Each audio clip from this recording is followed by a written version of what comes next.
사도신경으로 우리 신앙을 고백하겠습니다. 나는 전능하신 아버지 하나님 천지의 창조주를 믿습니다. 나는 그의 유일하신 아들 우리 주 예수 그리스도를 믿습니다. 그는 성령으로 잉태되어 동정녀 마리아에게서 나시고 본디오 빌라도에게 고난을 받아 십자가에 못 박혀 죽으시고 장사된 지 사흘 만에 죽은 자 가운데서 다시 살아나셨으며 하늘에 오르시어 전능하신 아버지 하나님 우편에 앉아 계시다가 거기로부터 살아있는 자와 죽은 자를 심판하러 오십니다. 나는 성령을 믿으며 거룩한 공교회와 성도의 교제와 죄를 용서받는 것과 몸의 부활과 영생을 믿습니다. 아멘. 하나님께서 오늘 우리에게 주시는 말씀은 에스겔 35장입니다. 구약성경 1206쪽입니다. 또 여호와의 말씀이 내게 임하여 이르시되 인자야 내 얼굴을 세일산으로 향하고 그에게 예언하여 이르기를 주 여호와께서 이같이 말씀하시되 세일산아 내가 너를 대적하여 내 손을 내 위에 펴서 내가 항무지와 공포의 대상이 되게 할지라. 내가 내 성읍들을 무너뜨리며 내가 항폐하게 되리니 내가 나를 여호와인 줄을 알리라. 내가 옛날부터 하늘 품고 이스라엘 족속의 한난 때 곧 죄악의 마지막 때 칼의 위력에 그들을 넘겼도다. 그러므로 주 여호와의 말씀이니라. 내가 나의 삶을 두고 맹세하노니 내가 너에게 피를 만나게 한즉 피가 너를 따르리라. 내가 피를 미워하지 아니하였은즉 피가 너를 따르리라. 내가 세일산이 항무지와 폐허가 되게 하여 그 위에 왕래하는 자를 다 끊을지라. 내가 그 죽임당한 자를 그 여러 산에 채우되 칼에 죽임당한 자를 내 여러 맷뿌리와 골짜기와 모든 시내에 엎드러지게 하고 너를 영원히 항폐하게 하여 내 성읍들에 다시는 거주하는 자가 없게 하리니 내가 여호와인 줄을 너희가 알리라. 내가 말하기를 이 두 민족과 두 땅은 다 내 것이며 내 기업이 되리라 하였도다. 그러나 여호와께서 거기에 계셨느니라. 그러므로 주 여호와의 말씀이니라. 내가 나의 삶을 두고 맹세하노니 내가 그들을 미워하여 노하며 질투한 대로 내가 내게 행하여 너를 심판할 때 그들이 나를 알게 하리라. 내가 이스라엘 산들을 가리켜 말하기를 저 산들이 항폐하였으므로 우리에게 넘겨주어서 삼키게 되었다 하여 욕하는 모든 말을 나 여호와가 들은 줄을 내가 알리로다. 너희가 나를 대적하여 입으로 자랑하며 나를 대적하여 여러 가지로 말한 것을 내가 들었노라. 주 여호와께서 이같이 말씀하셨느니라. 온 땅이 즐거워할 때 내가 너를 항폐하게 하되 이스라엘 족속의 기업이 항폐함으로 내가 즐거워한 것 같이 내가 너를 항폐하게 하리라. 세일산아 너와 에돔 온 땅이 항폐하리니 내가 여호와인 줄을 무리가 알리라 하셨다 하라. 아멘. 에스겔 35장은 이스라엘의 원수인 에돔의 멸망을 예언하고 있습니다. 근데 35장에만 에돔의 멸망이 나오는 것이 아니고 에스겔 25장에서도 에돔의 멸망에 대해서 예언한 것을 우리가 보았습니다. 에돔 사람들이 이스라엘을 원수 취급함으로써 그 죄로 말미암아 멸망할 것이라는 말씀이었는데 에돔의 남쪽인 대만에서부터 북쪽 끝인 드단까지 항무지가 될 것이다 라는 것입니다. 그리고 오늘 본문 2절을 보시게 되면 세일산에 대한 하나님의 대적하심으로 시작되는 것을 우리가 볼 수가 있습니다. 세일이라는 이 단어는 구약 성경에서 가끔 등장을 하는데 대부분 장소적인 개념으로서만 소개를 하고 있습니다. 그러나 본문에서 말하는 세일은 세일산을 건거지로 나라를 세운 에돔을 뜻하고 있습니다. 에돔은 유다의 주변국이면서 동시에 유다와 형제 나라였습니다. 그럼에도 두 나라는 원수 관계가 되고 말았습니다. 그러한 가운데 예루살렘이 멸망을 했습니다. 이 위기 속에서 에돔은 형제를 돕기보다는 유다 영토에 침입을 하고 그것을 차지하려고 했던 것으로 보여지고 있습니다. 그래서 3절에서 이렇게 말씀하고 있는데 3절 말씀을 우리 함께 읽겠습니다. 이르기를 주 여호와께서 이같이 말씀하시되 세일사나 내가 너를 대적하여 내 손을 내 위에 펴서 내가 항무지와 공포의 대상이 되게 할지라. 아멘. 국가적인 위기 속에서 유다는 점점 작아지고 에돔은 갈수록 커지는 것으로 보여집니다. 그러나 이것은 하나님의 뜻이 아니었고 하나님은 궁극적으로 에돔을 멸망시킬 마음을 분명하게 보여주고 있습니다. 3절은 에돔을 쳐서 버려진 사막, 항무지로 만들어 버리시겠다라는 두려운 말씀입니다. 하나님의 백성에 대적하는 세일에 대한 심판을 예언하시는 것인데 이어서 본문은 이 에돔이 심판을 받는 이유를 말씀하고 있습니다. 이들이 심판을 받게 되는 이유가 무엇이었습니까?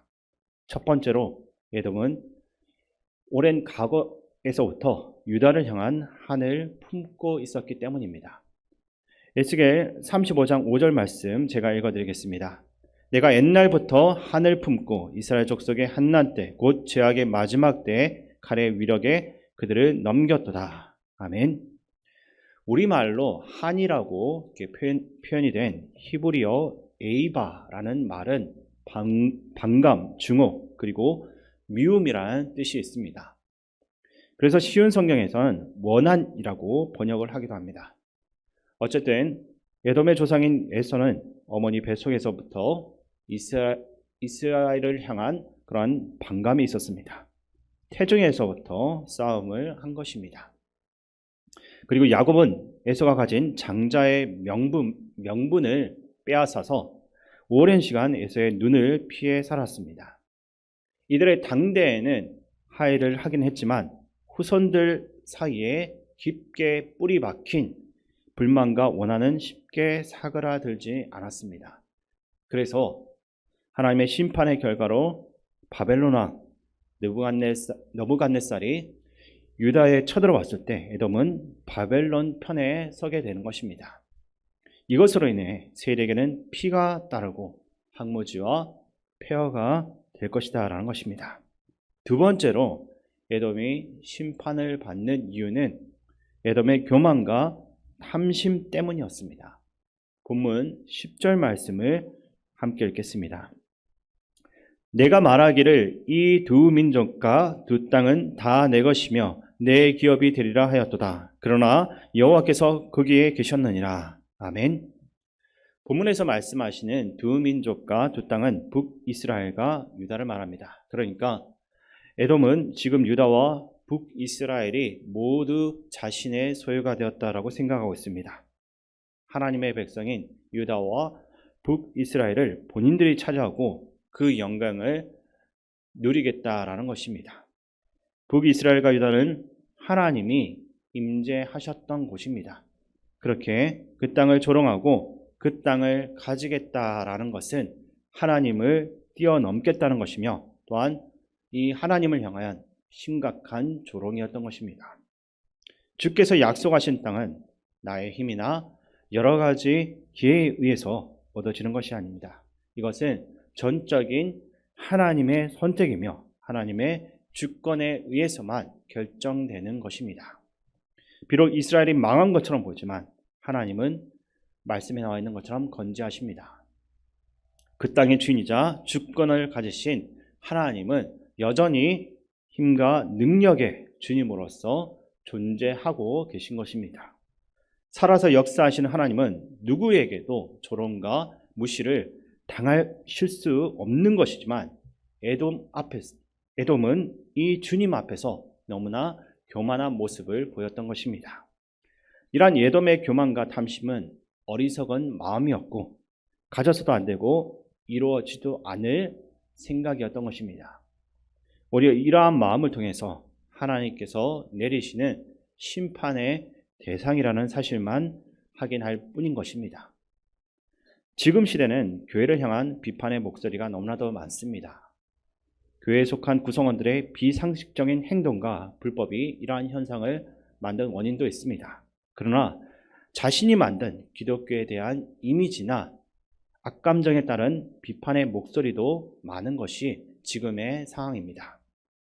교회 관련 기사에 달린 댓글이나 기독교를 주제로 한 많은 이야기 속에서 우리는 이러한 것들을 자주 볼 수가 있습니다. 성경대로 교회가 서 있지 못한 것, 주를 믿는 사람들이 비상식적인 그러한 행동들을 하고 불법을 저지르는 것, 교회가 세상의 권력과 손을 잡고 이익을 취하는 것, 나누고 섬기는 것이 아니라 담을 쌓고 자신들끼리만 즐기는 것, 이러한 것은 잘못된 것이고 마땅히 비판을 받아야 될 것입니다.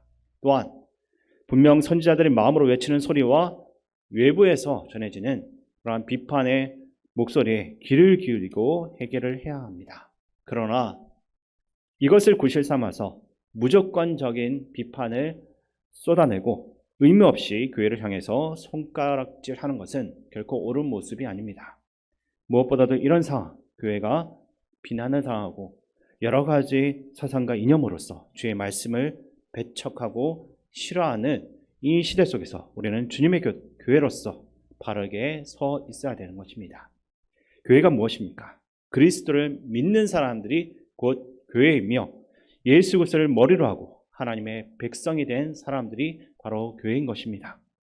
하나님은 이러한 교회와 함께 하시며 교회를 통해서 하나님의 역사를 이루어 가시는 것입니다.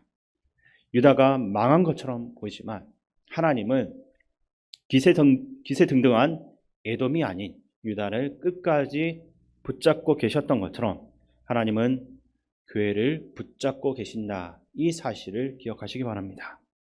이어서 13절부터 15절까지 본문 말씀 제가 읽어드리겠습니다. 너희가 나를 대적하여 입으로 자랑하며 나를 대적하여 여러 가지로 말한 것을 내가 들었노라. 주 여호와께서 이같이 말씀하셨느니라. 온 땅이 즐거워할 때 내가 너를 항폐하게 하되 이스라엘 족속의 기업이 항폐함으로 내가 즐거워한 것 같이 내가 너를 항폐하게 하리라. 세일사나 너와 에돔 온 땅이 항폐하리니 내가 여호와인 줄을 무리가 알리라 하셨다라. 아멘. 에돔은 이스라엘의 불행, 실패를 즐거워하며 자신들이 그로 인한 이익을 가지게 될 것이다 라고 자랑했습니다. 그러나 하나님께서는 오히려 그들을 향해서 심판의 말씀을 전하시고 있습니다. 사람이 죄를 지어도 다른 사람을 괴롭히는 죄를 짓게 되면 그 가정과 후손을 심판하고 영원히 일어나지 못하게 만드십니다. 나중에 에돔은 느부갓네살 왕에게 결정타를 맞고 그 이후에는 헬라의 알렉산더 대왕에게 정복당해서 망하게 됩니다. 그리고 에돔은 예수님이 탄생하시기 전 중간사 시기에 이스라엘의 마지막 왕조였던 하스모니아 왕조 때 모두가 할례를 받고 이스라엘에 완전히 흡수되고 맙니다. 결국 에돔은 그 민족적인 정체성을 완전히 상실해버리고 역사의 무대에서 사라지고 말았습니다. 결국 에돔은 망했지만 이스라엘은 나중에 회복된 것입니다. 이어지는 36장에서는 이스라엘 산들이 회복되는 예언의 말씀이 이어지는 것을 우리가 볼 수 있게 될 것입니다. 때론 역사 속에서 하나님의 나라가 실패하고 세상의 권세가 승리하는 것처럼 보일 때가 있습니다. 그러나 그 역사의 결말은 늘 하나님의 뜻이 이 땅에서 이루어지는 것으로 드러날 수밖에 없습니다. 예수 그리스도의 십자가의 죽음 역시 사탄의 승리와 같이 보여졌지만 하나님께서는 그를 통해서 온 인류를 구원하시는 하나님의 뜻을 이뤄내셨습니다. 오늘 우리의 삶의 자리에서도 우리가 이해하지 못하는 악과 죄의 승리들을 볼 수가 있습니다. 그러나 분명한 것은 그것이 완전한 승리가 아니라는 것이고 하나님께서는 지금도 하나님의 뜻을 이루어 가신다라는 것입니다. 우리의 삶 속에서 역사하시는 하나님을 기대하며 신뢰함으로 우리에게 맡겨주신 삶의 길을 묵묵히 그리고 담대히 걸어가는 믿음의 사람으로서 오늘 하루를 살아갈 수 있기를 주님의 이름으로 축원드립니다. 아버지 하나님, 오늘을 우리가 살아가다 보면 산처럼 크고 두려운 세상이 우리를 위협할 때가 있습니다. 마치 그들이 세상의 주인인 것처럼 보이기도 합니다. 그럼에도 우리의 눈을 열어 그보다 크고 위대하신 하나님이 우리와 함께 하시고 돌보심을 바라보게 하옵소서. 우리의 삶을 통해 하나님의 뜻이 이루어지기를 원합니다. 세상을 이기신 예수 그리스도의 이름으로 기도드립니다. 아멘. 주기도문으로 예배를 마치겠습니다. 하늘에 계신 우리 아버지, 아버지의 이름을 거룩하게 하시며 아버지의 나라가 오게 하시며 아버지의 뜻이 하늘에서와 같이 땅에서도 이루어지게 하소서. 오늘 우리에게 일용할 양식을 주시고 우리가 우리에게 잘못한 사람을 용서하여 준 것 같이 우리 죄를 용서하여 주시고 우리를 시험에 빠지지 않게 하시고 악에서 구하소서. 나라와 권능과 영광이 영원히 아버지의 것입니다. 아멘. 이 시간 말씀을 가지고 기도할 때 늘 주님께서 이웃을 향한 우리의 행위를 지켜보신다라는 것을 깨달아 남의 아픔을 나의 기쁨으로 여기는 어리석은 죄를 저지르지 말고 또한 그 이웃의 아픔을 나의 아픔으로 여기며 기도하는 마음을 가질 수 있도록 기도하시기 바랍니다. 그리고 세상을 주관하신 것이 오직 하나님이심을 신뢰하며 우리에게 주신 삶의 자리에서 참 그리스도인으로서 살아가게 하옵소서라고 기도하시기 바랍니다. 그리고 나라와 민족, 이 땅의 지도자들을 위해 기도하시고 또한 우리 교회와 성도님들을 위해 기도하실 때 이번 주 수요일에 뇌혈관 확장 수술을 받는 김원순 집사님의 회복과 또한 어르신들을 위해 기도하시고 대신방과 캄보디아 단계 선교를 위해 기도해 주시기 바랍니다. 또한 군복무적인 청년들과 다음 세대 각부서와 선생님들을 위해서도 기도해 주시기 바랍니다. 마지막으로 세계 각지에서 복음 전하기 위해 수고하는 선교사님들과 담임 목사님 위해서 기도하며 나아가겠습니다. 아버지 하나님, 오늘도 하루를 살아가면서 우리의 행위와 우리의 모든 삶을 지켜보시는 그 하나님을 늘 의식하며 살아가며 도와주시옵소서.